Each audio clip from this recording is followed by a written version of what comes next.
Hoje é o Dia Mundial de Conscientização da Violência contra a Pessoa Idosa. A data chama a atenção da sociedade para a proteção e defesa dessa parcela da população.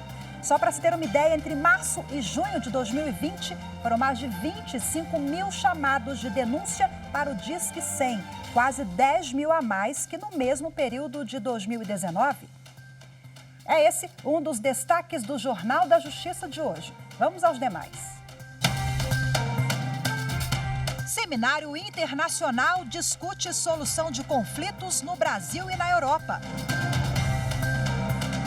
Ministra Carmen Lúcia, do STF, pede explicações à Procuradoria-Geral da República sobre a participação de Alan dos Santos em motociata nos Estados Unidos. A pedido da Polícia Federal, Alan dos Santos teve a prisão preventiva decretada pelo ministro Alexandre de Moraes. E ainda, ministro Alexandre de Moraes é eleito como presidente do TSE e toma posse na Corte Eleitoral em agosto.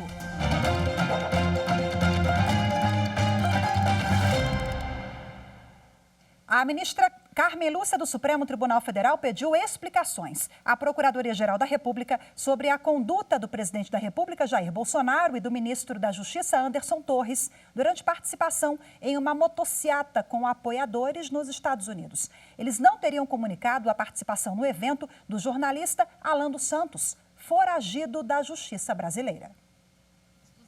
A notícia crime contra o presidente Jair Bolsonaro e o ministro da Justiça, Anderson Torres, foi apresentada ao STF pelo líder da minoria na Câmara dos Deputados, Alencar Santana, do Partido dos Trabalhadores. O deputado alegou que tanto o presidente quanto o ministro não comunicaram às autoridades a participação do blogueiro Alan dos Santos, foragido da Justiça, na motociata de Bolsonaro com apoiadores em Orlando, nos Estados Unidos, no último fim de semana. A decisão da ministra Carmen Lúcia é comum nesse tipo de caso. Cabe agora à Procuradoria-Geral da República avaliar o documento apresentado pelo parlamentar. A pedido da Polícia Federal, Alan dos Santos teve a prisão preventiva decretada pelo ministro Alexandre de Moraes. O blogueiro, que criou o site Terça Livre, é suspeito de envolvimento por atuação em organização criminosa, incitação a crimes e lavagem de dinheiro. Ele segue foragido no estado da Flórida, o que motivou o ministro do STF a pedir sua extradição.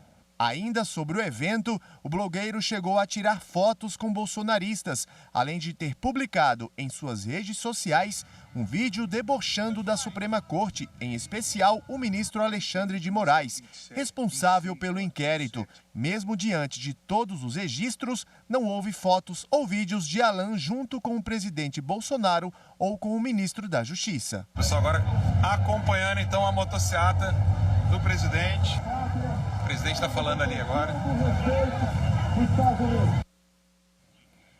O ministro Luiz Roberto Barroso, do Supremo Tribunal Federal, ingressou com uma queixa-crime contra o ex-senador Magno Malta por calúnia. Magno Malta atacou os ministros do Supremo Alexandre de Moraes, Edson Fachin, Rosa Weber e Luiz Roberto Barroso e fez sérias acusações aos magistrados durante um congresso realizado em Campinas, no interior de São Paulo, no último fim de semana. Bom, no pedido, o ministro Barroso ele busca a abertura de uma ação penal contra o ex-senador e ressalta que as acusações não foram um ato isolado e que fazem parte da rede organizada para disseminar fake news contra a instituição e seus integrantes. A Polícia Federal prendeu nesta terça-feira Ozenei da Costa de Oliveira, de 41 anos, conhecido como dos Santos. Ele é o segundo suspeito no caso do desaparecimento do indigenista Bruno Araújo Pereira e do jornalista inglês Don Phillips, no Amazonas. Ozenei é irmão do primeiro suspeito preso, Amarildo da Costa Oliveira, conhecido como Pelado. E também nesta terça-feira, o ministro da Justiça apresentou um relatório detalhando todo o trabalho que está sendo feito no Amazonas nas buscas do indigenista e do jornalista. O documento foi uma exigência determinada na semana passada pelo ministro do Supremo, Luiz Roberto Barroso. Bruno Araújo e Don Phillips estão desaparecidos desde o dia 5 de junho. Os pertences da dupla foram encontrados pela Polícia Federal, mas até agora não se sabe o que de fato aconteceu. O caso ganhou repercussão mundial e esta semana o Ministério da Justiça emitiu um relatório com detalhes de como as buscas têm sido feitas, atendendo a uma determinação do ministro do Supremo Tribunal Federal, Luiz Roberto Barroso.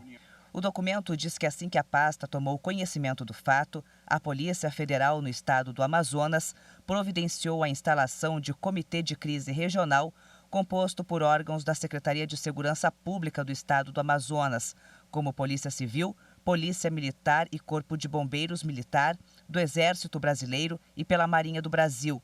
A Polícia Federal e os demais órgãos integrantes do Comitê de Crise possuem os recursos disponíveis utilizados nas buscas pelos desaparecidos na região, realizando reuniões diárias para alinhamento de estratégias e compartilhamento de informações.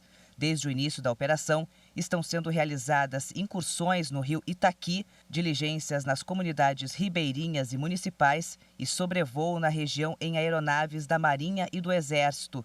250 servidores públicos trabalham na operação, com a utilização de 2 aeronaves, 3 drones, 16 embarcações e 20 viaturas. O Conselho Nacional de Justiça aprovou a criação de um grupo de trabalho para acompanhar as buscas pelo jornalista Dom Phillips e pelo indigenista Bruno Araújo. O grupo vai ser criado dentro do Observatório do Meio Ambiente e das Mudanças Climáticas do Poder Judiciário. De acordo com o presidente do CNJ e do STF, ministro Luiz Fux, os profissionais envolvidos nesse trabalho têm conhecimento em temas ambientais. No observatório, nós temos experts na questão indígena. O professor Sebastião Salgado, a professora Manuela Carneiro da Cunha e o ator Wagner Moura, que todos são voltados à área indigenista. Vamos saber o que houve. Isso é, digamos assim, quase que um dever de ofício de um conselho que tem um observatório de direitos humanos e um observatório de meio ambiente.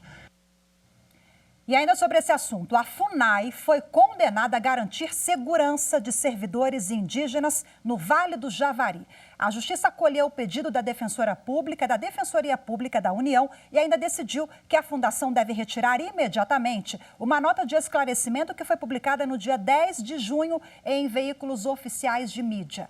Essa publicação afirma que Bruno Pereira e Dom Phillips, eles não teriam autorização para ingressar em terra indígena e que deveriam ter comunicado sobre a expedição. Segundo os 7 defensores que assinaram essa petição, a nota da FUNAI é considerada uma violação aos direitos humanos. Bom, e em nota, a FUNAI disse que vem trabalhando também intensamente nas buscas aos desaparecidos e que realiza ações constantes de monitoramento, vigilância e fiscalização na terra indígena do Vale do Javari para proteger os indígenas e coibir ações ilícitas.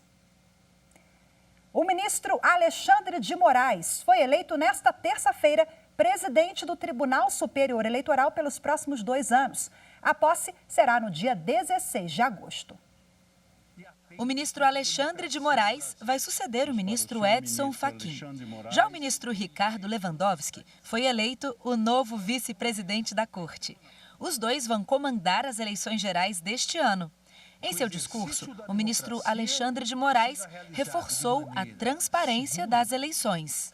A Justiça Eleitoral não tolerará que milícias pessoais ou digitais desrespeitem a vontade soberana do povo e atentem contra a democracia no Brasil. Podemos contar com o apoio dos demais poderes e órgãos republicanos de nosso país que acreditam e defendem o fortalecimento da democracia. E as Forças Armadas, instituição séria, competente e parceira histórica do Poder Judiciário, no auxílio da realização e segurança das eleições nos mais longínquos rincões do Brasil. O presidente do STF e do CNJ, Luiz Fux, foi ao TSE e reforçou a competência da Corte Eleitoral para comandar as eleições. Tenho absoluta certeza que o sistema eleitoral funcionará com um grau de excelência ímpar,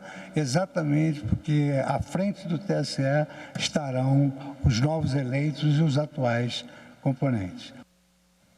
O presidente eleito do Tribunal Superior Eleitoral, ministro Alexandre de Moraes, está no TSE desde 2017. Vamos conhecer agora um pouco da trajetória dele. Alexandre de Moraes se formou em Direito pela Faculdade do Largo do São Francisco. Tem doutorado e livre docência pela Universidade de São Paulo. Já foi promotor de Justiça, secretário de Estado da Justiça e Defesa da Cidadania, membro do Conselho Nacional de Justiça e secretário municipal de Transportes de São Paulo, entre outros cargos. Tomou posse no Supremo Tribunal Federal em 2017, mesmo ano em que passou a fazer parte do TSE. E já o ministro Ricardo Lewandowski, o vice-presidente eleito do TSE, está no Tribunal Superior Eleitoral desde 2006 e já comandou a Corte Eleitoral. Ricardo Lewandowski nasceu na cidade do Rio de Janeiro. Se formou em Ciências Jurídicas e Sociais pela Faculdade de Direito de São Bernardo do Campo. Tem o título de Master of Arts pela Tufts University, dos Estados Unidos. Também é doutor em Direito pela Universidade de São Paulo. Tomou posse como ministro do Supremo Tribunal Federal em março de 2006. No mesmo ano, passou a fazer parte do Tribunal Superior Eleitoral como ministro substituto. Já foi presidente do TSE entre 2010 e 2012. Agora, assume a vice-presidência. E você vai ver a seguir no próximo bloco. Hoje, o Dia Mundial de Conscientização da Violência contra a Pessoa Idosa. Nós vamos falar sobre como proteger essa parcela da população. Os detalhes, daqui a pouquinho, voltamos já. A TV Justiça é importante para a sociedade brasileira porque não apenas ela possibilita uma abertura do Poder Judiciário para que toda a sociedade possa acompanhar os principais debates jurídicos, as principais decisões, como também ela representa um importante recurso de aprendizagem da cidadania por meio da compreensão de quais são os direitos que cidadãs e cidadãos possuem pela Constituição brasileira e por toda a legislação.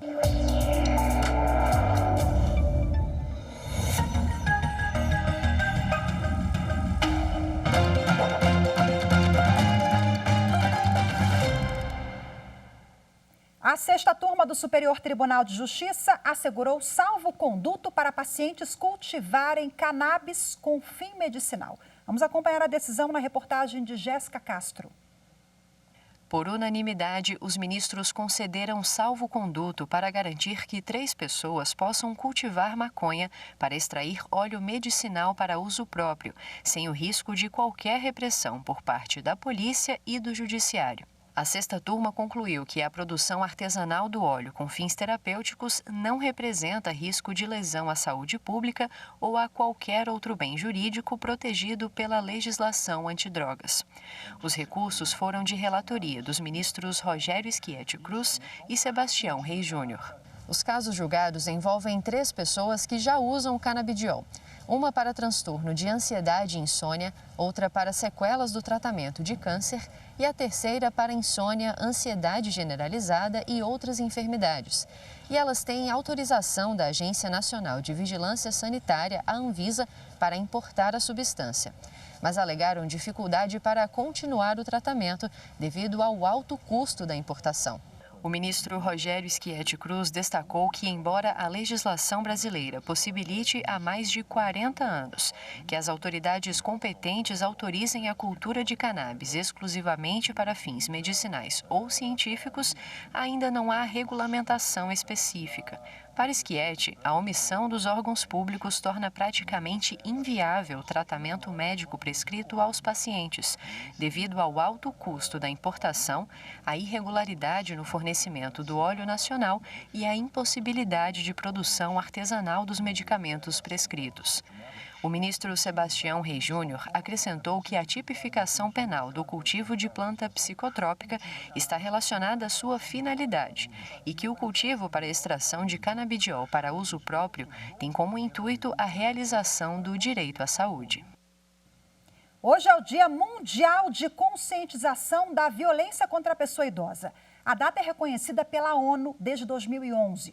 Mas no Brasil, muitos idosos ainda são vítimas de maus tratos e abandono. Por aqui, ter acolhimento e qualidade de vida depois dos 70 anos ainda é um desafio. Dona Lair tem 71 anos e mora em Brasília, no Distrito Federal.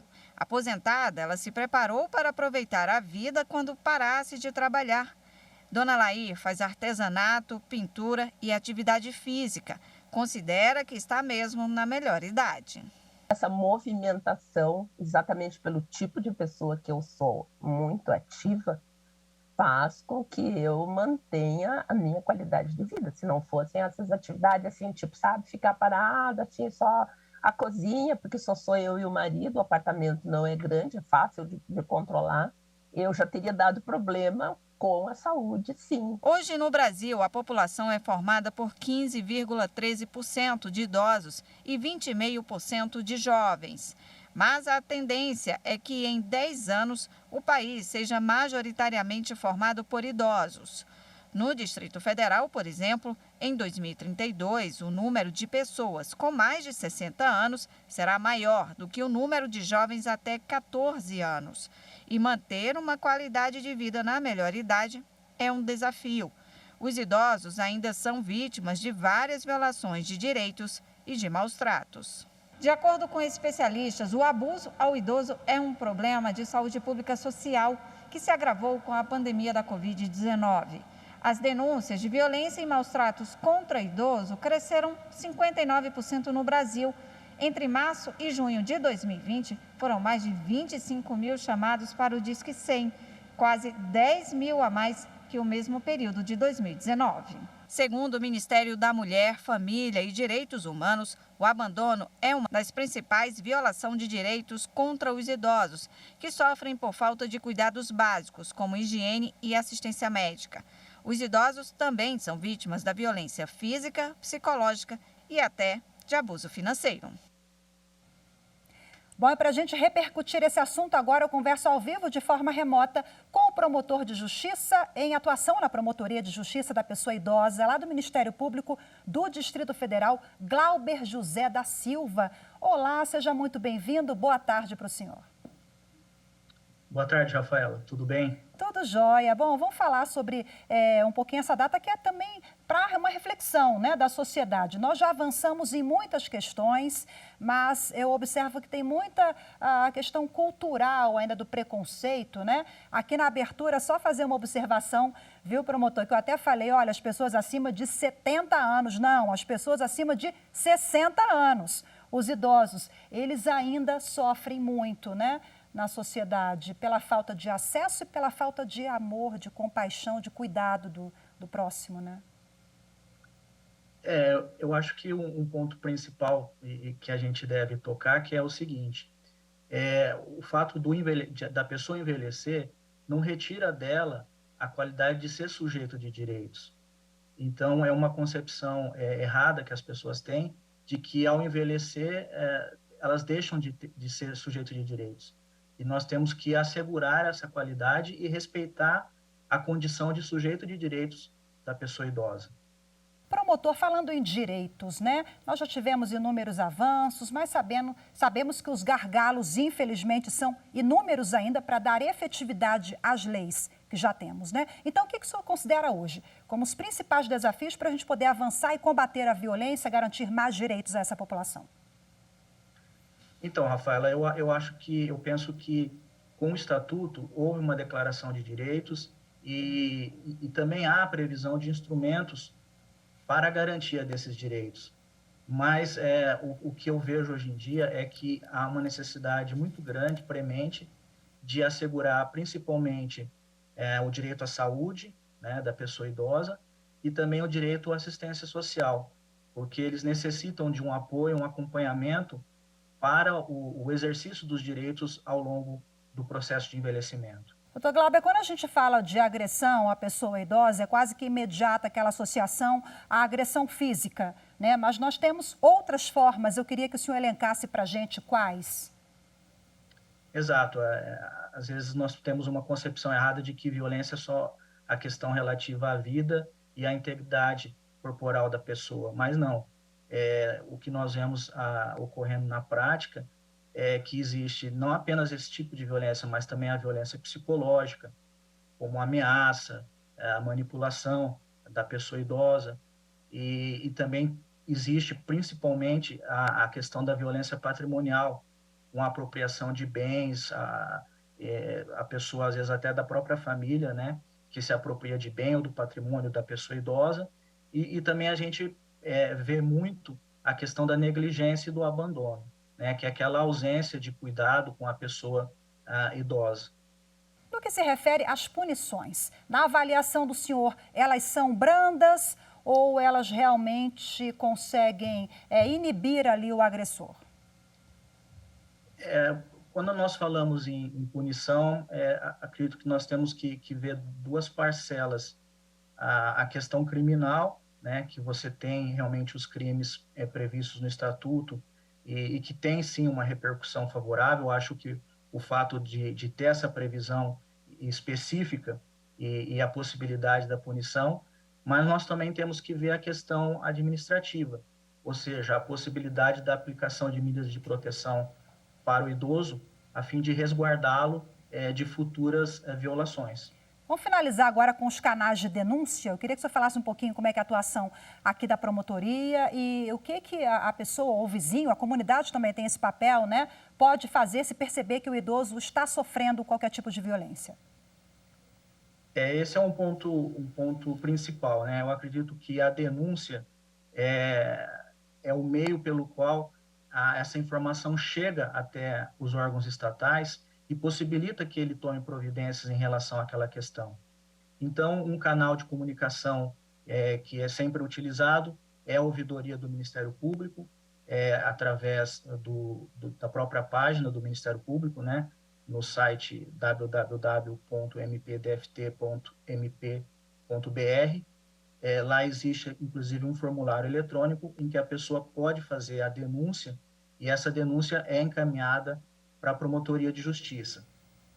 Um outro canal que sempre é utilizado também, como foi mencionado na reportagem, é o Disque 100, que é do governo federal, é uma ligação direta e gratuita, e por intermédio desses canais é possível que a notícia de violação chegue até o Ministério Público. Ok, muito obrigada mais uma vez pela participação do senhor. Promotor, fica aí o alerta, denunciem. E Disque 100 e todos os canais de denúncia do Ministério Público e outros órgãos. Boa tarde para o senhor, muito obrigada mais uma vez. Boa tarde, eu que agradeço, Rafael. Tchau, tchau. E você vai ver, a seguir no próximo bloco, o Seminário Internacional discute solução de conflitos no Brasil e na Europa. Os detalhes, daqui a pouquinho voltamos já. A TV Justiça tem acompanhado a dinâmica da sociedade, garantindo acesso à informação de qualidade a todos, o que faz com que as pessoas tenham consciência de seus direitos e obrigações. Veículo este que alcança a todos de maneira democrática.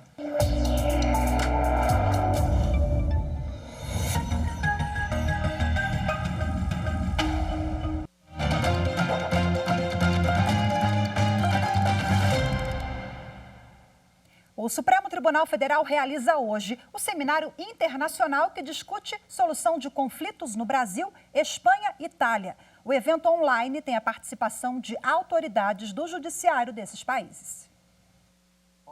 O encontro começou às 9 horas da manhã para discutir a solução de conflitos de forma comparada entre Brasil e países da Europa.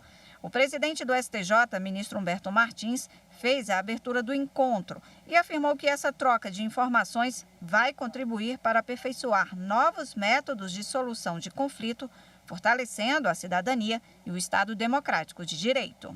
Objetivando, assim, fomentar a compreensão dos vários aspectos relacionados aos mecanismos jurisdicionais, negociais e consensuais de solução de conflitos envolvendo sujeitos de direito público e de direito privado. A conciliação, mediação e arbitragem foram consolidadas no novo Código de Processo Civil em 2015. O encontro com autoridades acadêmicas da Itália, Espanha e Brasil vai discutir também o papel das instituições na criação de soluções alternativas de conflitos. O principal objetivo é evitar a judicialização desnecessária e dar resposta rápida à sociedade. Nós recebemos diariamente 75 mil intimações. produzimos algo em torno de 500 mil novos documentos diários, né? São petições, né? Petições iniciais, contestações, recursos, dentre outros documentos. Portanto, 500 mil documentos por dia e aproximadamente 10 mil novas ações contra a União por dia. O Brasil tem cerca de 75 milhões de processos em tramitação, uma ação para cada 3 brasileiros. Para tentar otimizar a produtividade do judiciário e com qualidade, que o Supremo Tribunal Federal tem mecanismos para unificar entendimento entre os 91 tribunais do país, como a repercussão geral. Além disso, também tem aplicado a conciliação no âmbito do tribunal, tudo com a ajuda da tecnologia. Esse compartilhamento de tecnologia é importantíssimo, porque timing num sistema de precedentes é um dado relevantíssimo. Se o Supremo, se o STJ consegue identificar uma onda de litigiosidade expressiva, ainda no seu nascedouro, é possível que aquele tema seja afetado em sede de repercussão geral e de recurso repetitivo, em tempo recorde, aquele caso é julgado, aquele mérito é julgado, aquele caso é solucionado, e aí nós temos milhares de recursos extraordinários e recursos especiais que deixam de alcançar as instâncias extraordinárias de forma desnecessária. E por isso é que o compartilhamento de dados de BI, compartilhamento de ferramentas de inteligência artificial, o Atos no STJ, o Vitor no Supremo, tem permitido que nós estejamos aí para e passo, entendendo como o sistema de justiça dinamiza o surgimento e a difusão desses conflitos em todo o país. Bom, o encontro de hoje faz parte da fase preparatória para o 3º curso sobre tutela jurisdicional e solução de conflitos, que vai ocorrer no dia 28 de junho, em Roma, na Itália. Hoje ficamos por aqui. Muito obrigada pela sua companhia. Ótima tarde e até amanhã. Tchau, tchau.